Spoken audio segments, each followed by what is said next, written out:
This is our drive back to Minneapolis Airport from Kara's and Mitt's house, and the weather's less than desirable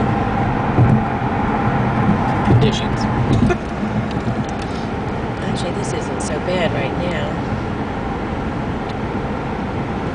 You can see the sun trying to peek out from all that snow. The wind is pretty bad. What do you think the wind speed is? It's supposed to be up to 30 miles an hour. 30 miles an hour. And snow blowing across the road from the fields on either side. We're on Highway 94.